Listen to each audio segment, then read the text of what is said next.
बाज को आप लोग देखे होंगे, सभी लोग देखे होंगे बाज को। बाज के घोंसले को देखे आप? नहीं देखे? चल, बाज का घोंसला जो है बहुत ही मोटे मोटे लकड़ियों से बना होता है, यानी अन्य पंछियों के घोंसले से बहुत, ये जो घोंसला बनाती है ये बहुत मोटा मोटा होता है, एकदम थोड़ा उसमें कांटे रहते हैं, थोड़ा उसमें गड़ने लायक होते हैं। उसमें वो अंडा देती है और अंडा दे करके उस बच्चे को लालन पालन करती है। जब बच्चा वहां बड़ा हो जाता है तो बच्चा उसको वहां पे एडजस्ट नहीं कर पाता है, वो बार बार वहां से थोड़ा लुढ़ा करके आगे चला जाता है। छोटा में वो लुढ़ा करके आगे चला जाता है, बाद फिर उसको उठाता है, फिर वो हिलाता है, फिर वो बच्चा इधर उधर सोने में या फिर इधर उधर करवट लेने में उसको जब दर्द होता है, इधर दबता है, तो उसको दर्द का अनुभव होता है। वो सोचता है हम यहाँ रह नहीं पाएंगे, फिर वो कुछ देर के बाद वो आगे निकल जाता है, फिर बाज वहां से पकड़ करके फिर उसको यहाँ ले आता है। इस तरह से वो निरंतर उसी के ऊपर रखता है।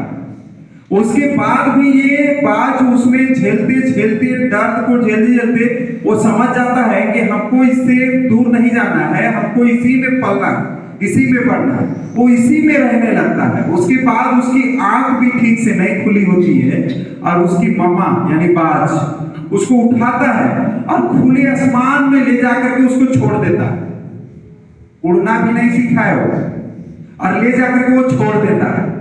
छोड़ने के बाद वो डायरेक्ट नीचे गिरता है, तो नीचे गिरने में वो क्या करेगा? उसका सोच तो कुछ बदलेगा ना। वो अपने पंखों को खोलता है, एक दिन दो दिन तो वो सीधा गिरता है, तो गिरने के क्रम में नीचे आने से पहले ही बाज उसको क्या करती है? पकड़ लेती है। दूसरा दिन फिर ले जाती है, तीसरा दिन रोज ले जाती है। नीचे आते कुछ दिन नीचे से ही उसको छोड़ती है। नीचे आकर के वो नीचे गिरने टाइम चोट लगता है, जब चोट लगता है फिर दूसरा दिन छोड़ा जाता है। छोड़ने के बाद उस बाज को पता चलता है कि हमें उड़ना चाहिए, तो फिर उसके पंख खुलते हैं, वो फिर धीरे धीरे उड़ने लगता है। यानी एक छोटी सी कहानी है।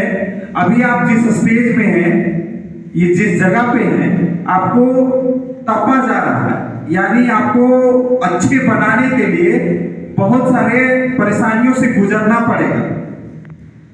आराम जहां सोचेंगे कि हम आराम कर ले, समझिए आपका लक्ष्य आपके लक्ष्य से हट जाएगा। जो आपका लक्ष्य है वो मिल नहीं पाएगा। बाज के बच्चे ने जब बड़ा हुआ तो बताया कि और के घोंसले थोड़ा मुलायम है और मेरा घोंसला यानी मेरा घर इतना कंटीलेदार से क्यों है? तो बाज ने बताया कि बेटा तुम्हें सबसे ऊपर उड़ना है, नीचे नहीं उड़ना है, सबसे ऊपर उड़ करके तुमको रहना है। अगर यदि हम तुम्हें बचपन से सिखा देते आराम करना, तो तुम ऊपर उड़ नहीं सकते। इसीलिए हम अपना घोंसला कैसे बनाते हैं? कंटीले झाड़ियों से, ताकि तुम्हें एहसास हो बचपन से कि कितने कष्ट से ऊपर जाना पड़ता है। ऐसे ऊपर ऊंचाई हासिल नहीं होता, तो हमें बचपन से ही तपना चाहिए, सीखना चाहिए, है ना?